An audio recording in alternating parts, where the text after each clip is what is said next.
शहजादी के पिता की बातचीत सुनाएं, बयान सुनाएं। उससे पहले आपको बता दें कि यूपी की शहजादी को अबू धाबी में मौत की सजा आखिर क्यों दी गई थी। बांदा जिले के गोयरा मुगली की रहने वाली शहजादी बचपन में ही किचन में आग से झुलस गई थी। चेहरा जलने की वजह से वो परेशान रहती थी। 2020 में सोशल मीडिया के जरिए उजैर नाम के लड़के से उसकी पहचान होती है और इसी के बाद उसकी जिंदगी में कैसा टर्न आता है ये आपको सुरभि बताएंगे। क्योंकि उजैर ने 2021 में इलाज के लिए उसे पहले आगरा बुलाया। आगरा पहुंचने पर लग्जरी लाइफ का उसे लालच भी दिया। उजैर ने अबू धाबी में अपने रिश्तेदार के पास उसे भेजा। शहजादी फैज नादिया के बच्चे की देखभाल करने लगी और आपको बता दें उस बच्चे की मौत हुई। मौत होने पर आरोप शहजादी पर लगाया गया। समीर जी हां, और इसके बाद अबू धाबी की कोर्ट ने जांच के बाद मौत की सजा सुनाई शहजादी को। तो ये है पूरा का पूरा मामला और इस तरह से यूपी की शहजादी को अबू धाबी में मौत की सजा सुनाई गई। कुछ और डिटेल भी समीर इस बारे में एक बार चर्चा से पहले समझाना बहुत जरूरी है, क्योंकि किसका क्या किरदार है। ये शहजादी, जिस युवती के बारे में हम, जिस लड़की की बात हम कर रहे हैं, मौत की सजा उसे मिली। अबू धाबी की कोर्ट से ये सजा मिली। बच्चे की मौत का आरोप शहजादी पर लगा। जी हां, और दूसरा किरदार है उजैर, ये लड़का। शहजादी को अबू धाबी इसी ने भेजा। फैज और नादिया ये अबू धाबी का एक कपल है जिनके पास शहजादी को भेजा गया काम करने के लिए बतौर केयरटेकर। शहजादी को बेचने का आरोप भी लगा कि उजैर ने शहजादी को अबू धाबी में बेच दिया। अब देखिए ये दो अहम किरदार, फैज और नादिया, जिनके घर पर शहजादी काम करती थी। हालांकि इनके बच्चे की ही मौत हुई थी और शहजादी के खिलाफ एफआईआर दर्ज करवा दी गई। बच्चे की मौत का आरोप शहजादी पर लगा। और यही है वो मृतक बच्चा जिसकी मौत हुई। 4 महीने की उम्र में इस बच्चे की मौत होती है और कहा यह गया कि अक्सर यह बच्चा बीमार रहता था और अचानक इसकी मौत हो गई और इसी बच्चे की हत्या का आरोप शहजादी पर लगा, जिसके चलते उसे फांसी की सजा सुनाई गई। हालांकि माता पिता से बात करने से पहले आपको बता दें, सजाए मौत के खिलाफ अपील और कहीं से भी माता पिता को कोई मदद नहीं मिली। आर्थिक रूप से जाहिर सी बात है समीर, क्योंकि ये इतने कमजोर थे, इसीलिए शायद ये अपनी बेटी तक ना पहुंच पाए और ना ही बेटी को बचाने को लेकर कुछ कर पाए। बिल्कुल, और इस वक्त टीवी9 भारतवर्ष पर शहजादी के माता पिता हमारे साथ मौजूद हैं। शब्बीर साहब, सबसे पहले मैं आपसे जानना चाहूंगा, ये आखिरी कॉल जो हुई शहजादी से, आप लोगों की जो आखिरी बात हुई है वो हमने अभी अपने दर्शकों को भी सुनाया। इस दौरान शहजादी जाहिर है काफी परेशान नजर आ रही थी, निराश नजर आ रही थी। इसके बाद कोई राब्ता हो पाया है शहजादी से या वहां पर हुआ क्या? क्योंकि फांसी की सजा का वक्त मुकर्रर किया गया था 15 फरवरी को। उसके बाद आप लोगों को कोई सूचना दी गई है, कुछ बताया गया, कुछ इत्तला दी गई? जी, मुझे किसी तरह के अभी तक कोई सूचना नहीं मिली और न एम्बेसी की तरफ से, न विदेश मंत्रालय की तरफ से, न बांदा डिस्ट्रिक्ट के किसी भी अधिकारी की तरफ से। और अचानक रोज बात होती थी मेरी लड़की से, नॉर्मल थी, खूब बात किया करती थी। लेकिन शुक्रवार की रात को 12 बजे फोन आया अचानक और उसने कहा कि पापा ऐसा ऐसा जो आपने सुना। तो मेरी लड़की को फंसाया गया। 4 महीने 21 दिन का था बच्चा, जहाँ रहती थी, नाजिया नाम है उसका जी। तो 4 महीने 21 दिन के बच्चे के टीके लगे थे। ये इस मुकदमे में टीके का जिक्र ही नहीं है सर। और उसी रात को मर गया, बीमार नहीं रहता था वो बच्चा। टीके लगने की वजह से बदन नीला पड़ गया और उसके मौके में सास भी थी, अंजुम साना बेगम भी थी वहां पे मौके में। और अपने बच्चे को देकर ड्यूटी चली जाती है, बच्चा रोता है, ये लोग फोन करते हैं कि बेटा वो नाजिया बच्चा रो रहा है, का वो दर्द होगा तो खिला दो। उसी रात को मौत होती है बच्चे की। और 2 महीने के बाद, मतलब 58 दिन में मेरी लड़की को फंसा रहे हैं।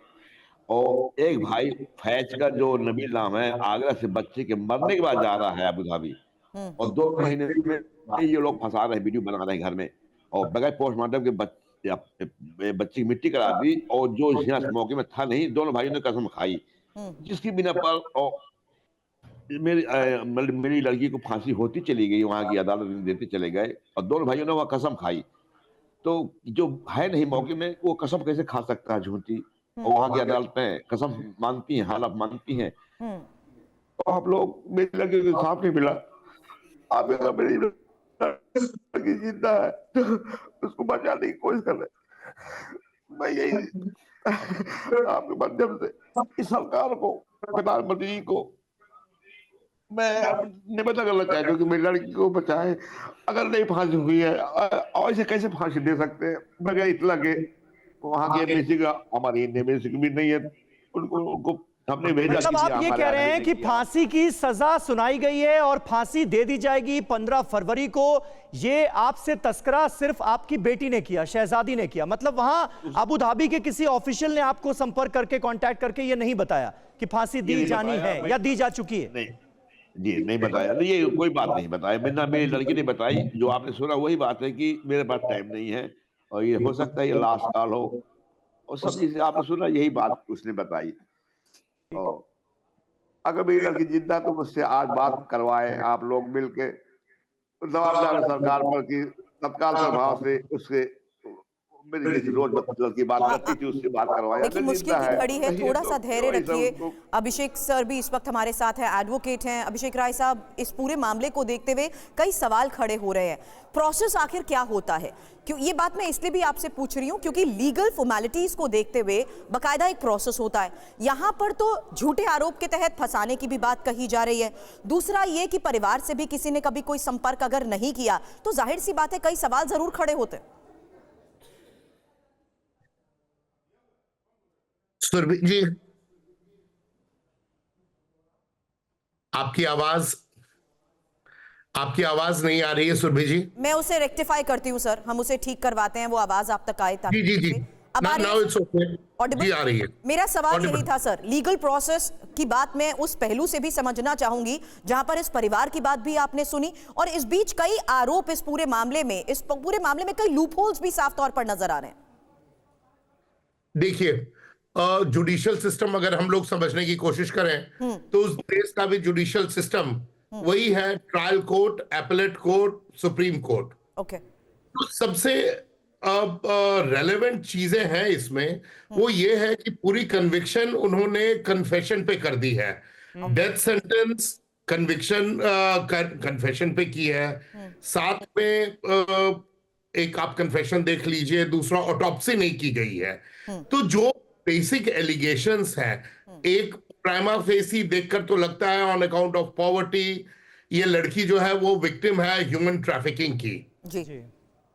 और कई बार जो एक्यूज है आप नहीं जानते हैं, हो सकता है माता पिता से कोई गलती हुई हो, न गलती हुई, कोई भी जानबूझकर अपने बच्चे को मारता तो नहीं है, पर शायद अपने आप को बचाने के लिए सारा का सारा दोष इस बेगुनाह लड़की पर मढ़ दिया गया हो, क्योंकि वहां काफी कम वक्त दिया जाता है। और इन चीजों को इस साथ में देखिए कि इस लड़की के पास कोई रिसोर्सेज नहीं है। एग्जैक्टली।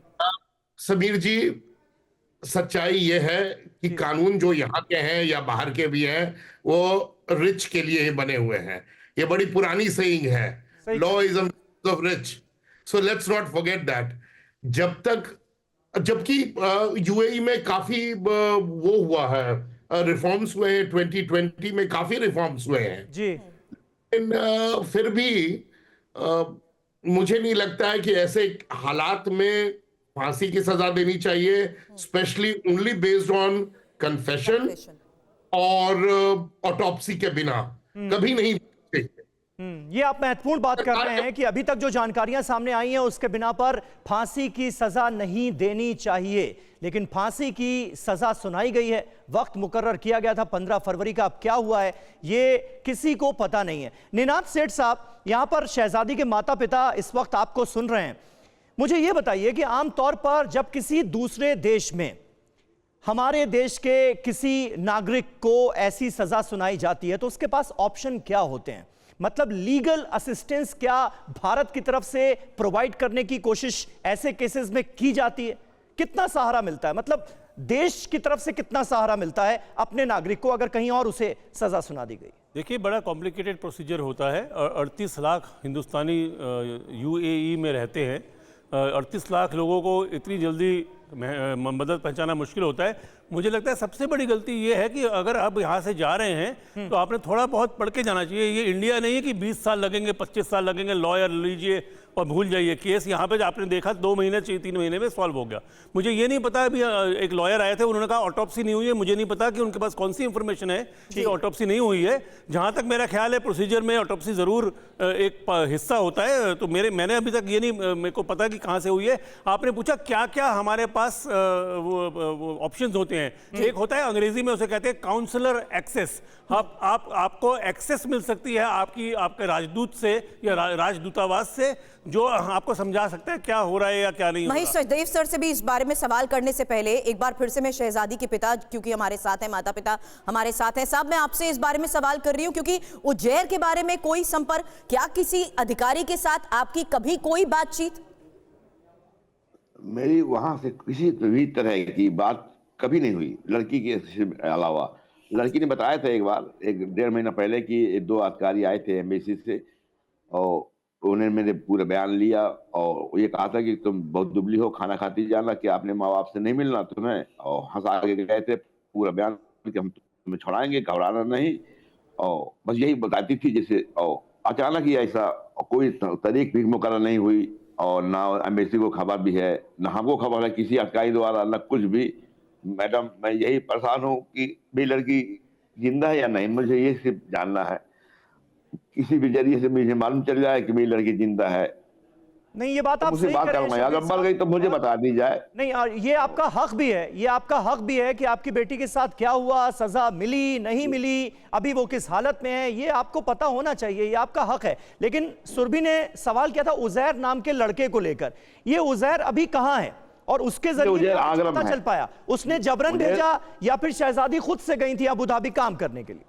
ये उसने लालच दिया सर, जो लॉकडाउन में रोटी बैंक बांधा है, उसमें काम करती थी एनजीओ में जी। और जब लॉकडाउन लगा तो ये सब काम कम हो गए, तो फेसबुक के जरिए उससे बातचीत होने लगी। उसने कहा, लालच दिया, उसका थोड़ा फेस बिगड़ा हुआ था, जली हुई आप देख रहे हैं। जी जी। तो उसी के उसमें चली गई, 3 महीने की वीजा में गई, फिर उन्होंने 2 साल का भी वीजा बनवा लिया उसकी बगैर मर्जी के। साहब, लेकिन एक छोटा सा सवाल इस आधार पे, क्या आपने उजैर के खिलाफ यहाँ भारत में भी कोई शिकायत दर्ज कराई या उस तक पहुंचने की कोई कोशिश की?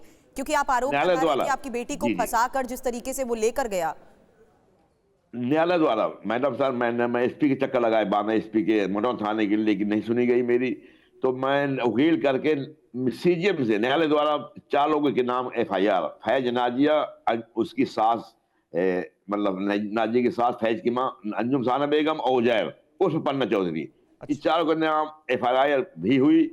लेकिन पुलिस ने आज तक उसको गई नहीं, न पूछताछ के लिए आज तक गई, और बस आज वो घूम रहा है, आगरा में है वो जी। अच्छा, यानी उनके खिलाफ भी कुछ हुआ नहीं? कुछ नहीं हुआ। मतलब आपने यहाँ पर भी सिस्टम से गुहार लगाई, पुलिस के पास गए, बड़े अधिकारियों से मिले, न्यायालय तक गए, लेकिन उसके खिलाफ भी कुछ हुआ नहीं। मतलब हाथ लगी तो मायूसी। सचदेव सर हमारे साथ मौजूद हैं, पूर्व राजदूत। सचदेव सर, आपने पूरी कहानी सुनी, शहजादी के साथ जो कुछ हुआ और शब्बीर साहब का जो कुछ भी कहना है। आमतौर पर इस तरह के केसेस में दूतावास का क्या रुख होता है? मतलब एम्बेसी से लोगों को जिनके ऊपर इतने संगीन इल्जाम लग गए और सजाए मौत तक मिल गई, एम्बेसी कैसे हेल्प कर सकती है इस केस में? कम से कम पता तो चले शब्बीर साहब को, उनकी पत्नी को पता तो चले कि उनकी बेटी के साथ हुआ क्या है। ये तो बड़ी नाइंसाफी है। जी, ये एक कॉन्सुलर इशू है और इसमें एम्बेसी के पास उस देश के साथ जैसे संबंध हैं उसी की तरह से उसको हैंडल किया जाता है। यूएई के साथ हमारे अच्छे संबंध हैं बिल्कुल, और दोनों देशों के बीच में मैन पावर को लेकर के कई समझौते हुए हैं और एक सब कमेटी भी जॉइंट कमीशन के नीचे, जहाँ तक मुझे मालूम है जिसमें कि दोनों देशों के लोग यानी अधिकारी मिल करके ऐसे केसेस पर या कॉन्सुलर एक्सेस के केसेस पर बात करते हैं। तो चैनल इस तरह के मौजूद हैं और मुझे व्यक्तिगत तौर पर तो नहीं मालूम है इस केस के बारे में, लेकिन ये मैं अनुमान लगा सकता हूँ कि हमारे यूएई में जो दूतावास हैं उनके लोगों ने, उनके कॉन्सुलर ऑफिसर्स ने इस बारे में यूएई की गवर्नमेंट से बात की होगी और उनसे ये अपील की होगी कि इस केस में मानवीय तौर पर देखा जाए। सर लेकिन मानवीय तौर पर भी क्या ये भी क्या एक प्रोसेस का हिस्सा नहीं है कि कोई परिवार से तो एटलीस्ट कांटेक्ट करता? क्योंकि यहाँ तो परिवार यही कह रहा है कि उनकी सिर्फ और सिर्फ बात हुई है तो हमेशा सिर्फ शहजादी से, जिसके जरिए उनको ये सब कुछ भी पता लग पाया।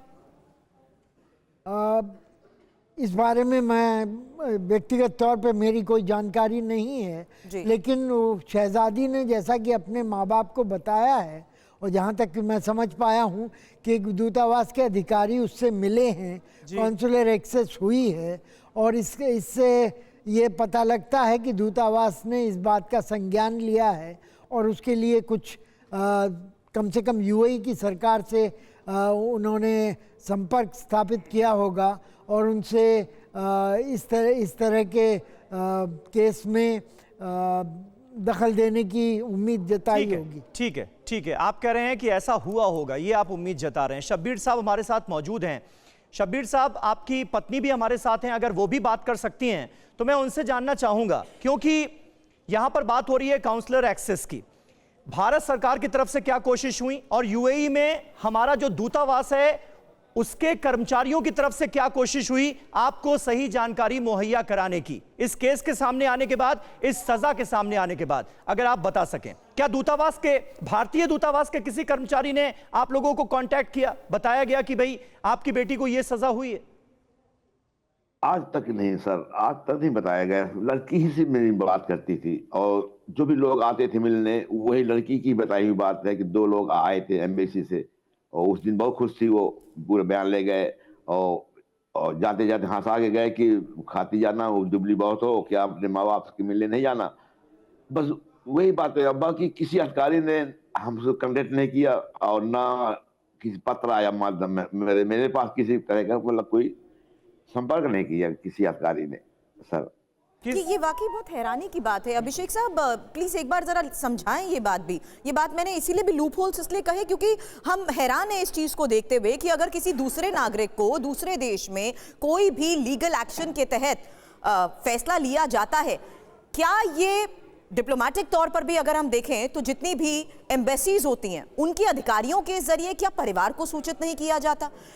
किसी भी एम्बेसी के जरिए क्या लीगल एक्शन किसी और दूसरी कंट्री के नागरिक के खिलाफ लिया जा रहा है, कोई क्या एक चेन ऑफ एक्शन के तहत कोई कांटेक्ट नहीं?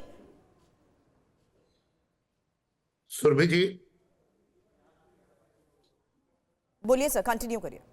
हाँ sorry, I could not here the last part but what I was asking is it how is it possible, ये कैसे संभव हो सकता है कि अगर किसी दूसरे नागरिक को, किसी दूसरे देश के नागरिक के खिलाफ अगर कोई लीगल एक्शन लिया जाता है तो एम्बेसी के जरिए या किसी भी ऑफिसर के जरिए उसके परिवार तक कांटेक्ट नहीं? ये प्राइमरी ड्यूटी होती है एम्बेसी की, एटलीस्ट स्पेशली जहां लोग गरीब होते हैं, कि आप नेसेसरी असिस्टेंस रेंडर कीजिए।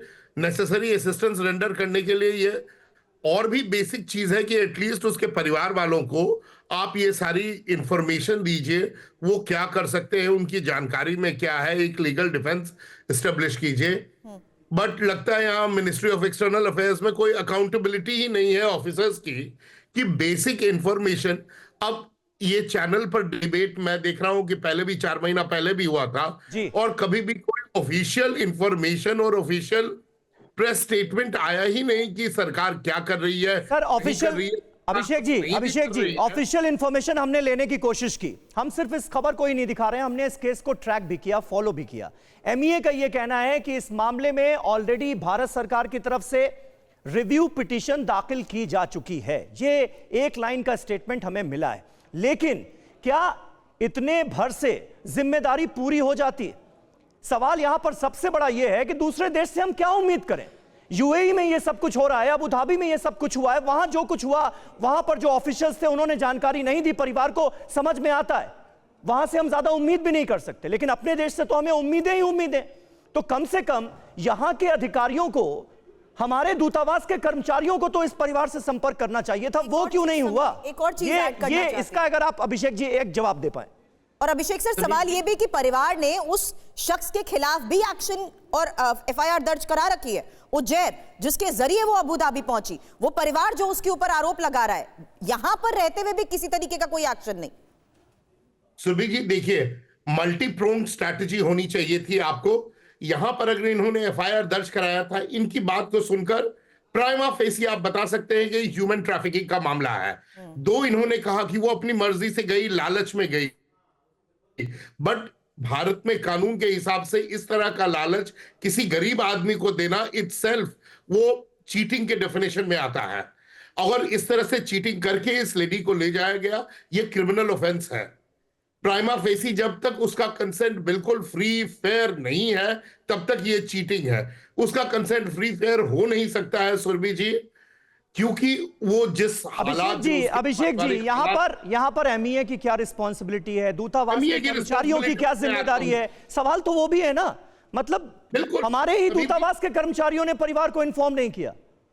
मैं आपको बता रहा हूं, छोटे से छोटे देश, मैं एक केस कर रहा था अजरबैजान का जी। अजरबैजान के नेशनल थे और वो उनके यहां से फर्स्ट सेक्रेटरी या थर्ड सेक्रेटरी ट्रायल के हर डेट पर वहां कोर्ट में खड़े रहते थे। क्या हमारे यहां से लोग जाते हैं? क्या वो जाकर ट्रायल में एवरीडे रहते हैं खड़े? वो बिल्कुल रिपोर्ट बनाकर वापस भेजा करते थे अपने एम्बेसी को और वहां से। अंडरस्टूड। महेश सर, एक शॉर्ट रिस्पॉन्स इस पर आपसे भी चाहूंगी, क्योंकि इसी मामले पर जो एक और बड़ी खबर है, जिस बात का समीर ने भी अभी जिक्र किया कि अब भारत सरकार ने रिव्यू पिटीशन दायर की है। सर जी, तो रिव्यू पिटीशन तो ये दिखाती है कि भारत सरकार ने और दूतावास ने इस पर इसका संज्ञान ही नहीं लिया है। उन्होंने कॉन्सुलर एक्सेस भी मांगी है जो दी गई है, और दूसरे उसके बाद उन्होंने रिव्यू के लिए पिटीशन भी सरकारी तौर पर उसको यूएई की अथॉरिटीज़ को दी है। अब उसका क्या नतीजा निकला है, यूएई ने उसका क्या रिस्पांस दिया है, इसके बारे में सर कहां जाएं? ये शब्बीर साहब कहां जाएं? अपनी गुहार लेकर कहां जाएं? गुहार देकर वो जो विदेश मंत्रालय में कॉन्सुलर विंग में जा सकते हैं, और जिनकी की जिम्मेवारी ये बनती है, और उनके साथ संपर्क रखें। ठीक है शब्बीर साहब, ये राय आपको किसी ने दी, आप क्या कोशिश करेंगे अब?